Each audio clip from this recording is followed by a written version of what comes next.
சமீபத்தில் தமிழகத்தை புறக்கணித்து விட்டார்கள். எந்த விஷயத்தில் பார்த்தீங்கன்னு சொன்னால், குடியரசு தின அணிவகுப்பில் நமது வாகனத்தை புறக்கணித்து விட்டது மத்திய அரசு, ஒன்றிய அரசு அவங்க பாஷப்படி புறக்கணித்து விட்டார்கள் என்று நம்ம முதல்வர் அவர்களே குற்றம் சாட்டியிருக்கிறார். முதல்வர் மட்டும் இல்லை, எதிர்கட்சியை சார்ந்த அனைவருமே குற்றம் சாட்டியிருக்கிறாங்க.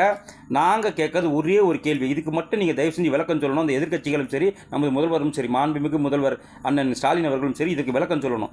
என்னன்னு கேட்டிங்கன்னாக்கா, இவங்க 10 வருஷமாக அதாவது காங்கிரஸ் அரசாங்கத்தோட கூட்டணியில் இருந்தாங்க. 2004லேருந்து 2014 வரைக்கும். அந்த 2004லேருந்து 2014 வரைக்கும் காலகட்டத்தில் பார்த்தீங்கன்னு சொன்னால், 2004லேருந்து 2008 வரைக்கும் பார்த்தீங்கன்னாக்கா 2 முறையும், 2008 2009வது, அதுக்கப்புறம் அதை விட்டால் நேராக 2014, இப்படி 4 முறை மட்டும்தான் வாய்ப்பு கொடுத்தாங்க. யாருக்கு?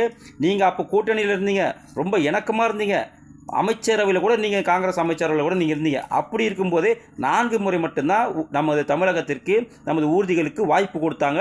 அப்போதைய காங்கிரஸ் அரசாங்கம். ஆனால் 2015லேருந்து இன்றைக்கி 2024 வரைக்கும் பார்த்தீங்கன்னா கிட்டத்தட்ட 7 முறை, 2016, 2017, 2018, அதை விட்டால் 2020, 2022, 2023, 2024. ஸோ இந்த மாதிரி 7 முறை பாஜக அரசாங்கம் வாய்ப்பு கொடுத்துருக்கு. யாருக்கு? தமிழகத்திற்கு. அப்போ 4 பெருசா 7 பெருசான்றது கூட நம்ம முதல்வருக்கு தெரியவில்லை என்று சொன்னால் அதுக்கு யார் பொறுப்பாகிறது? அது மட்டுமல்லாமல் அதை நீங்கள் பாஜகவை முழுவதுமாக எதிர்க்கக்கூடிய அரசு.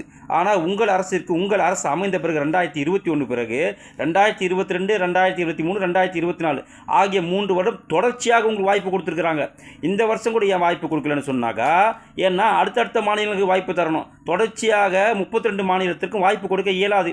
இது முதல்வராக இருக்கிற உங்களுக்கு தெரியவில்லை என்பது வியப்பாக இருக்கிறது. ஏன்னா ரொட்டேஷன் அடிப்படையில், சுழற்சி அடிப்படையில் தான் ஒவ்வொரு மாநிலத்துக்கும் கொடுப்பாங்க.